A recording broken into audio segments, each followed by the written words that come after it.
Data, it's everywhere. Think about it. Your name, address, phone number, that's all data. The pictures on your phone, data.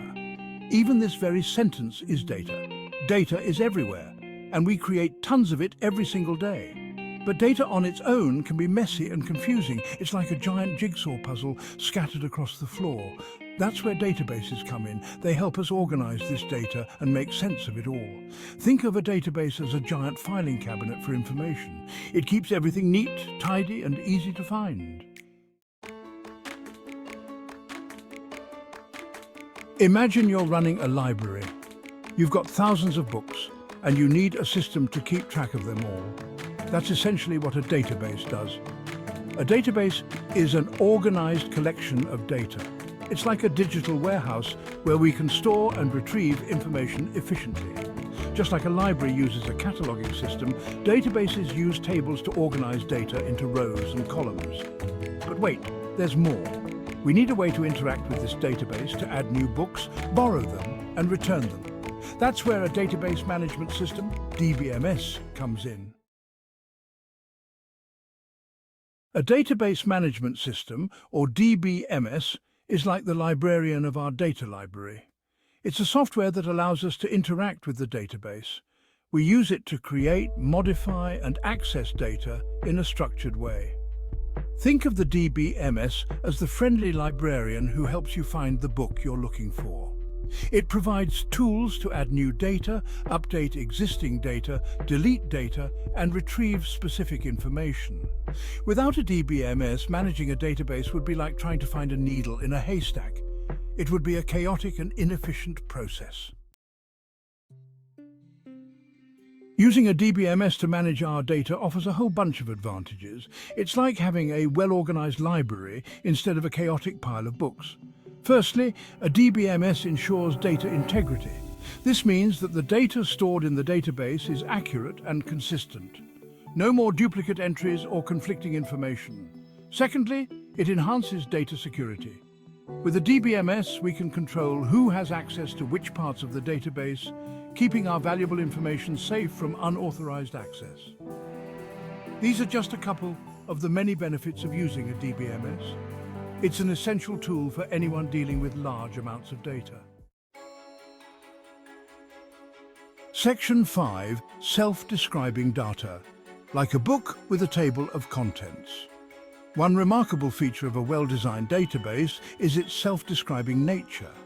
Imagine a book with a detailed table of contents. You can easily understand the structure and content without even reading the entire book. Similarly, a database contains a catalog or metadata that describes the data itself.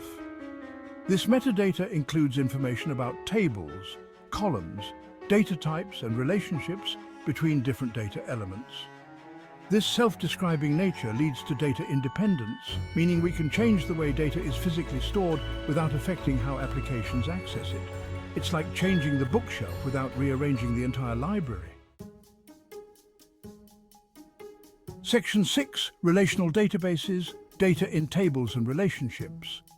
Now, let's talk about the most popular type of database, the relational database.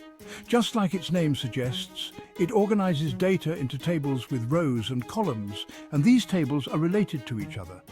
Think of it like a spreadsheet on steroids.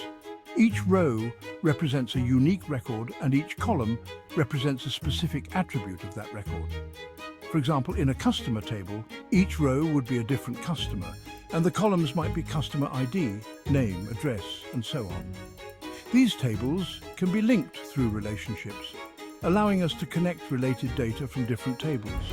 For instance, we can link a customer table to an orders table using a common field like customer ID.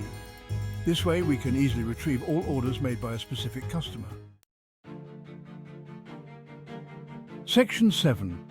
A glimpse into SQL, talking to databases. To communicate with our relational databases, we use a special language called SQL, or Structured Query Language. SQL is like a set of commands that allow us to interact with the data. We can use SQL to do all sorts of things like retrieving specific data from a table, inserting new data, updating existing data, and even creating new tables and databases.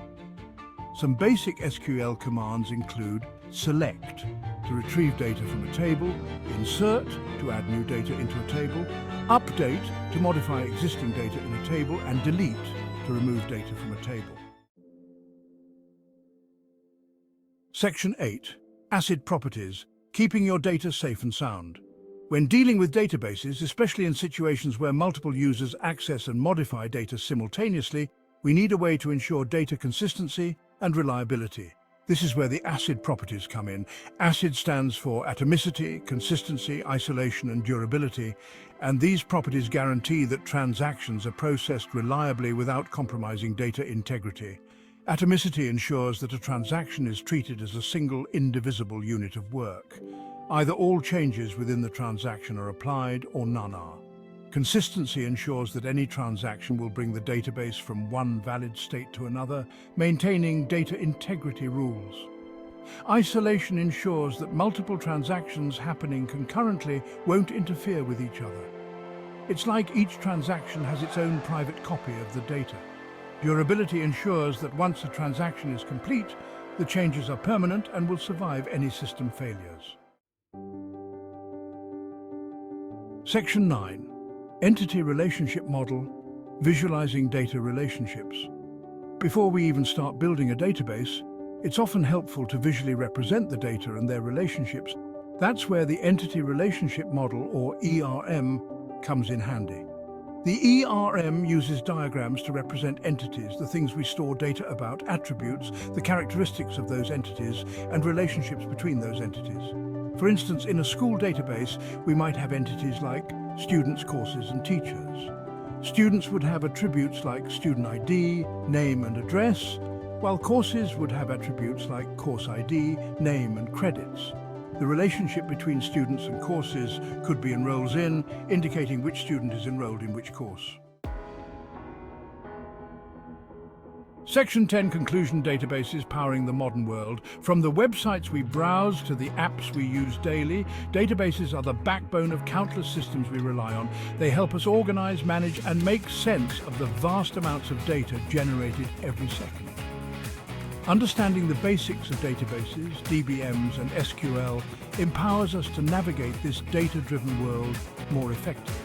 Whether you're a student, a professional, or simply curious about the technology that surrounds us, learning about databases is a worthwhile endeavor.